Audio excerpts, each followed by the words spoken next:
Assalamualaikum warahmatullahi wabarakatuh. Perkenalkan, nama saya Andes Nurul Salim, 1364867. Di sini saya akan menjelaskan mengenai rekonstruksi misi Mars Space Laboratory yang merupakan tugas 3 astronautika. Berikut merupakan outline dari rekonstruksi yang akan saya lakukan. Pertama adalah lokasi peluncuran, lalu data wahana peluncur, berikutnya orbit parkir wahana di Mars dan di Bumi, keempat ada lintas lepas hiperbolik, lantas ada heliocentric trajektorinya, dan lintas datang hiperbolik, kemudian perbandingan hasil perhitungan yang didapat dengan data-data yang ditemukan. Berikut merupakan wahana yang akan ditinjau. Mars Space Laboratory merupakan wahana yang akan membawa rover Curiosity yang ada di gambar yang di kanan untuk ke planet Mars untuk tujuan-tujuan ilmiah. Nah, untuk membawa rover Curiosity ini, wahana yang digunakan launch vehicle adalah Atlas V541 dengan Centaur yang akan membawa wahana dari entry sampai dengan masuk ke Mars. Berikut merupakan lokasi peluncuran dari wahana. Lokasinya ada di Cape Canaveral Air Force Station di Amerika Serikat. Dengan latitude dan longitude-nya bisa dibaca di slide. Lalu launchpad yang digunakan adalah Cape Canaveral SLC 41 dengan kontraktor dari roket yang digunakan adalah United Launch Alliance. Berikut merupakan data-data wahana peluncuran yang digunakan. Masa wahana saat peluncuran adalah 3.893 kg dan tanggal peluncuran dari wahana ini adalah 26 November 2011 pukul 15.02 UTC. Dan tanggal mendarat dari wahana peluncuran adalah tanggal 6 Agustus 2012 jam 5.17 waktu UTC. Tipe dan masa propelan dari wahana peluncuran ini adalah Hydrazine N2H4 yang memiliki masa kurang lebih 284.089 kg dari awal peluncuran sampai dengan pendaratan. Ketinggian total dari peluncur roket adalah 58 meter dan masa total saat peluncuran adalah 531.000 kg. Berikut merupakan orbit parkir wahana di bumi. Pada perhitungan ini saya menggunakan asumsi bahwa wahana memiliki ketinggian 250 km dari permukaan bumi dengan sudut inklinasi sebesar 0 derajat. Lalu asumsi orbit bumi dan orbit Mars terhadap matahari serta orbit wahana terhadap bumi dan Mars merupakan orbit lingkaran atau sirkular sehingga tidak memiliki eksentrisitas. Di tabel yang di kanan adalah parameter-parameter penting yang akan digunakan dalam perhitungan seperti mu bumi, mu Mars, mu matahari, jari-jari bumi dan Mars, serta jarak antara bumi dan matahari, serta jarak antara matahari dan Mars. Berikut merupakan cara menghitung kecepatan parkir orbit wahana di bumi. Menggunakan persamaan P-Swift integral, maka didapat angka 7,76 km per second. Di sini karena orbit berbentuk sirkular sehingga R akan sama dengan A, maka perhitungan dapat dilakukan dengan mudah. Selanjutnya akan dihitung kecepatan lintas lepas hiperbolik. Pertama-tama harus dihitung kecepatan bumi terhadap matahari, kecepatan relatif bumi, di mana hasilnya adalah 29,84 km per second. Lalu berikutnya harus dihitung semi-major axis orbit heliocentric, di mana bumi merupakan titik pericenter dan juga Mars akan merupakan titik apocenter. Lalu dengan rata-rata dari kedua jarak tersebut didapat semi-major axis A tersebut. Lalu berikutnya akan dihitung kecepatan pericenter pada orbit heliocentric, di mana acuan utamanya adalah matahari, sehingga digunakan mu matahari, dan jarak antara bumi dan matahari serta semi-major axis yang sudah dihitung sebelumnya, sehingga didapat kecepatan sebesar 32,73 km per second. Dari kedua kecepatan tersebut, saya dapat menghitung kecepatan lintas lepas orbit hiperbolik ke orbit transfer, yaitu merupakan theta hingga atau v escape yang merupakan selisih dari kedua kecepatan tersebut sebesar 2,89 km per second. Berikutnya akan dihitung energi karakteristik wahana saat lepas dari orbit hiperbolik ke orbit transfer. berdasarkan kecepatan perbedaan kecepatan yang telah dihitung. Caranya hanya dengan mengkuadratkan hasil yang sudah didapat sehingga didapat C3 sama dengan 8,3521 km kuadrat per second kuadrat. Berikutnya akan dihitung semi major axis untuk orbit hiperbolik. Berdasarkan kecepatan yang sudah didapat tadi, maka kita dapat menghitung semi major axis tersebut dengan rumus Visiva integral pula, sehingga didapat A untuk hiperbolik adalah minus 47.724,52 km. Nah, berikutnya akan dihitung kecepatan pericenter di orbit hiperbolik. Nah, pada acuan ini akan digunakan mu bumi dan A hiperbolik dari yang sudah dihitung sebelumnya. Maka didapat 11,35 km per second. Lalu dengan begitu kami dapat menghitung kecepatan lintas lepas dari orbit sirkuler ke orbit hiperbolik atau delta V1 atau delta injection. Didapat delta V1 adalah 3,59 km per second. Berikut merupakan heliocentric trajectory dari Mars Space Laboratory. Dapat dilihat pada gambar di kiri,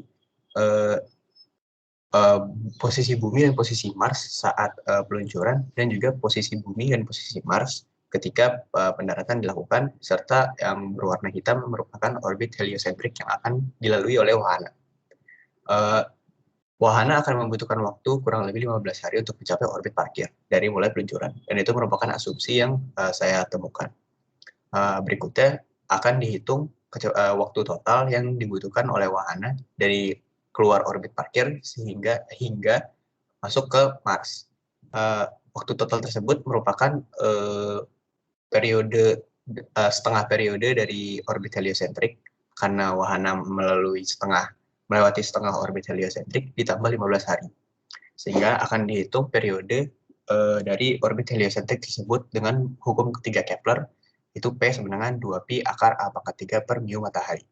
A di sini merupakan semi major axis yang telah dihitung pada proses sebelumnya, sehingga didapat waktu untuk periode orbit heliosentrik adalah 517,8 hari. Dari hasil yang didapat, waktu tempuh total wahana dari peluncuran hingga arrival at Mars adalah 273,9 hari. Berikutnya akan dihitung lintas datang hiperbolik dari wahana. Pertama-tama harus dihitung kecepatan relatif Mars terhadap matahari, di mana di sini akan digunakan jarak antara Mars dan matahari, serta asumsi bahwa orbit Mars terhadap matahari merupakan sirkular, sehingga didapat kecepatan Mars terhadap matahari adalah 24,13 km per second. Berikutnya akan dihitung kecepatan apocenter pada orbit heliosentrik. Di sini akan digunakan nilai semi major axis yang telah digunakan sebelumnya dan jarak antara Mars dan matahari. Sehingga didapat kecepatan apocenter pada orbit heliosentrik adalah 21,48 km per second. Perbedaan dari kecepatan tersebut, kedua kecepatan tersebut akan merupakan theta hingga atau kecepatan lintas datang dari orbit hiperbolik dari orbit transfer. Sehingga didapat perbedaan kecepatan tersebut adalah 2,65 km per second.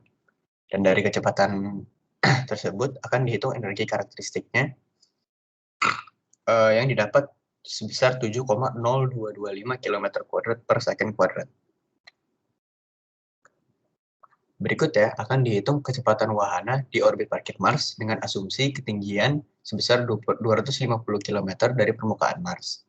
Di sini akan digunakan parameter dari planet Mars, dan akan dihitung dengan menggunakan persamaan Visiva integral, sehingga didapat kecepatan wahana di orbit parkir Mars adalah sebesar 3,43 km per second.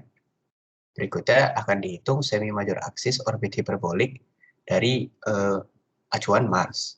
Didapat dari kecepatan theta hingga yang sudah didapat sebelumnya, maka didapat A hiperbolik adalah sebesar minus 6098,97 km. Dengan mengetahui nilai AH tersebut, maka kita dapat menghitung kecepatan pericenter orbit hiperbolik tersebut dengan parameter-parameter Mars. Sehingga didapat besar kecepatan pericenter adalah 5,53 km per second. Nah, Dengan mengetahui kecepatan-kecepatan tersebut, kita dapat menghitung nilai kecepatan lintas datang dari orbit sirkular dari orbit hiperbolik atau delta V2 atau delta V capture, yakni sebesar 2,1 km per second. Berikutnya akan dihitung massa propelan yang digunakan pada kedua manuver dengan menggunakan persamaan Tsiolkovsky untuk kasus lepas dari orbit sirkular ke orbit hiperbolik atau delta V1, delta V injection, dan juga datang dari orbit hiperbolik ke orbit sirkular atau delta V2 atau delta V capture atau V capture. Pada perhitungan ini akan digunakan ISP sebesar 230 second, G0 sebesar 9,81, delta V1 dan delta V2 sesuai yang sudah dihitung sebelumnya, MW atau massa wahana sebesar 3.893 kg, MP2 merupakan massa propelan untuk manuver kedua, dan MP1 merupakan massa propelan untuk manuver pertama. Berdasarkan perhitungan dengan menggunakan persamaan yang tersedia, maka didapat nilai MP2 sebesar 5.981,02 kg, dan juga MP1 38.599,01 kg. Berikut merupakan perbandingan hasil perhitungan dari data yang ditemukan. Parameter pertama yang ditemukan adalah waktu tempuh dalam satuan hari. Berdasarkan hasil perhitungan, waktu tempuh wahana dari mulai peluncuran sampai dengan mendarat di Mars adalah 273,9 hari, sedangkan data real yang ditemukan adalah 253 hari. Berikutnya energi karakteristik saat peluncuran. Saat manuver pertama ditemukan hasil perhitungannya sebesar 8,3521 dan data real yang didapat adalah 10,78. Berikutnya terakhir adalah kecepatan entry saat masuk ke Mars. Diketahui kecepatan tersebut berdasarkan hasil perhitungan adalah 5,53 dan juga data real yang didapat adalah 5,9. Dari hasil-hasil yang sudah didapat, dapat dihitung error masing-masing parameter dan dapat dilihat terdapat error 8,26% untuk waktu tempuh, 22,52% dalam energi karakteristik, dan juga 6,27 pada kecepatan entry. Berdasarkan hasil yang didapat, error tersebut dapat terjadi karena beberapa hal. Pertama adalah penggunaan berbagai macam asumsi. Asumsi pertama adalah asumsi yang menyatakan bahwa orbit berbentuk sirkular sehingga tidak memiliki eksentrisitas. Kenyataannya tiap-tiap planet memiliki eksentrisitasnya masing-masing yang cukup memengaruhi bentuk dari orbit yang akan dilalui. Berikutnya adalah penggunaan asumsi bahwa tidak ada benda lain di tata surya, sehingga efek-efek dari gravitasi oleh planet lain itu dianggap diabaikan. Berikutnya adalah asumsi orbit heliosentrik itu sebidang dengan bumi, sehingga bumi akan berada di titik pericenter dan juga Mars berada pada titik apocenter. Kenyataannya bisa saja orbit tersebut tidak sebidang sehingga bentuknya bisa jadi berbeda. Berikutnya adalah TCM pada perhitungan diabaikan. Dan terakhir adalah rounding error atau hasil yang didapat, pembulatannya dapat mempengaruhi hasil yang didapat. Jadi kesimpulannya adalah rekonstruksi misi dari yang sudah dilakukan, parameter waktu tempuh dan parameter kecepatan entry masih dianggap valid karena errornya yang dapat ditoleransikan atau kurang dari 10%. Sedangkan rekonstruksi untuk energi karakteristik tidak valid karena errornya lebih besar dari 10%. Sekian, terima kasih telah mendengarkan presentasi saya. Apabila ada pertanyaan bisa langsung ditanyakan saja. Cukup sekian dari saya. Assalamualaikum warahmatullahi wabarakatuh.